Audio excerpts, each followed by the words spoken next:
Hello to you, my cosmic dragon friends. It is the winter solstice. It is the 21st of December. We made it. Hurrah, almost to the end of the year. And my candle over here is going a bit crazy today, so there's definitely something interesting in the air. I can feel a lot of energy around today. There's a lot going on. Speaking of energy, I have to turn my light on. How's that? Oh, didn't want to work then. Okay. Interesting. Didn't want to work. Well, it is the darkest night tonight, so maybe that's why. Maybe we are lacking some light or some clarity on things. Bedford, what on earth is that on my desk? Filthy cat. Right. Okay, so I have today's cards. Bedford is not here with me. He has been unceremoniously kicked out for being naughty. Nothing new there. Let's take a look at today's messages, see what's going on with the energy. So I've actually got 3 cards from the Ancient Stones Oracle because that felt appropriate. I also live reasonably near to Stonehenge. We've got 2 Mushroom Oracles and 1 Mermaid message. So let's take a look, starting with the stones. We have, my one complaint with these stones cards is they do not glide well when you're trying to work with them. I prefer the ones that do. The Mushroom Oracle glides beautifully to work with. Stepping stones, take the next step, simplicity and focus. Weather the storm, let it change you, embrace the unexpected. Oh, interesting. Look at the colour theme we've got going on here as well today. It's all green. Releasing the past, emerging, transforming, energies transmuted. Isn't that interesting? Because we do obviously bring in our greenery in the winter, being good pagans.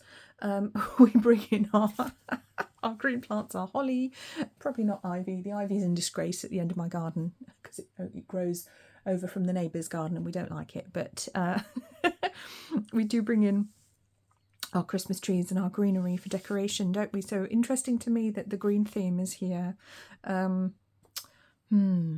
Very, very interesting energies here. Definitely a challenging energy. I was just guided to light some incense. This is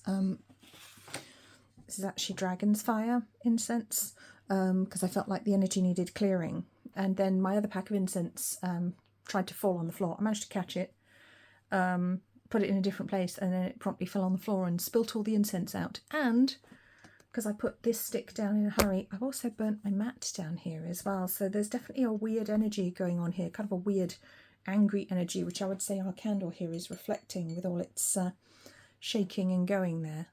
There's a strange angry energy coming out here. So maybe there is some old anger that we need to release or at least understand.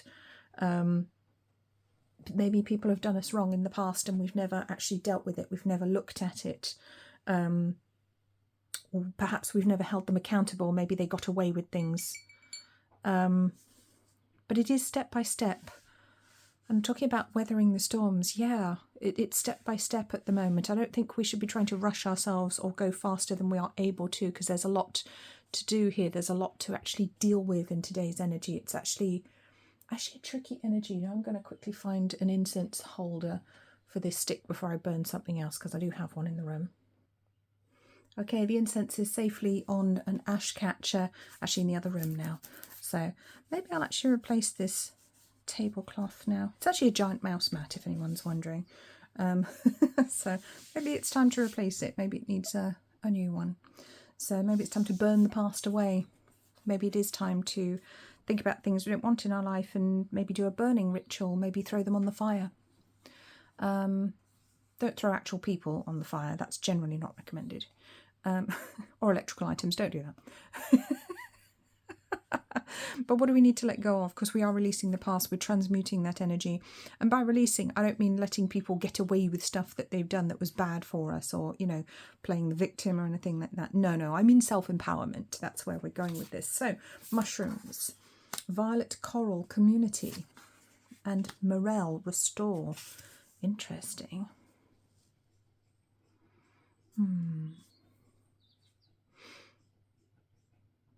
Yeah.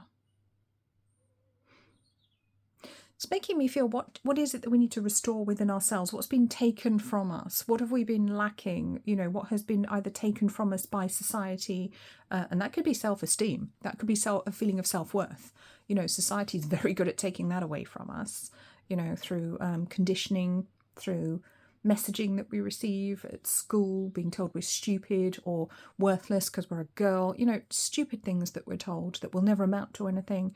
What was taken from you by this madhouse of a society, because we basically live in a lunatic asylum. This is not how humans are supposed to live, you know, hence why mental health is so bad. It's not really surprising. It's not shocking. It's sad, but it's not shocking. It does feel very much with the number 12 on the morel mushroom about taking control, taking back control now, because 12 is the number of perfect governance, also reduces to 3, which is the divine blueprint. So it's about taking control and deciding what we want to do next, how we are going to do this, what we are or are not going to accept. You know, rules to be imposed on us by those who consider themselves to have power or authority, regardless of how legitimate that may or may not be. And most power and authority is not legitimate. And I think that's something that people will be realising over this solstice. It's going to really come into focus, the illegitimacy of certain powers, the powers that should not be, the powers that were, because they are very, very noticeably losing a grip on everything right now. And how do we want our community to look? How do we want it to grow in cohesion, in harmony, in spiritual balance, and with wisdom as well? Here it asks us. And it's the interesting pattern here on the morel mushroom, and I think they're kind of like holes or indents, not holes, but it's an undulating pattern on the outside here, and it makes me think like I want to fill it with something. Like, what do we want to fill these holes with? I know that sounds odd, but it's like, oh, there are all these holes. What are we going to fill them with? These gaps, what are we going to put in there? How are we going to make it better? How are we going to smooth it over? How are we going to... It's like bridging gaps, but it's also like filling things in where things are missing. Yeah, how are we going to compensate for what's missing here? How are we going to fix that? How are we going to find that which we are lacking, which we need? And our mermaid, I'm going to check. They all have bikinis on. Hurrah. I don't need a sensor shell for that one. Healing. That's how we do it. That is absolutely how we do it. Very, very much an energy of needing to heal. Possibly from some very dark wounds, from very ancient, historical, family, karmic wounds here, I would say. Community karma we're dealing with this solstice as well. But it is the moment, because we have this energy of empowerment around us that will actually enable us to make positive change, permanent positive change for the future, if we so desire at the moment, if we're brave enough to take those steps and do what we need to do to step forwards. And remember, it doesn't have to be difficult. Even if it seems overwhelming, just take it one step at a time, okay? Journey of 1,000 miles begins with one step, and then another step, and then another step. And you see, it's actually not quite so bad when we think about it in those terms. It takes the time it takes. But if we don't start, if we don't get going, we will never get anywhere. And that is very, very important. Try not to feel overwhelmed by the enormity of the task, and break it down into little steps, just for today. You know, we go back to the Reiki principles, it's just for today. I'm just going to do these things for today. Not a big deal. I'm not committing to doing stuff for the next 20 years. I'm just for today. So what can you do just for today to make a positive difference in your life?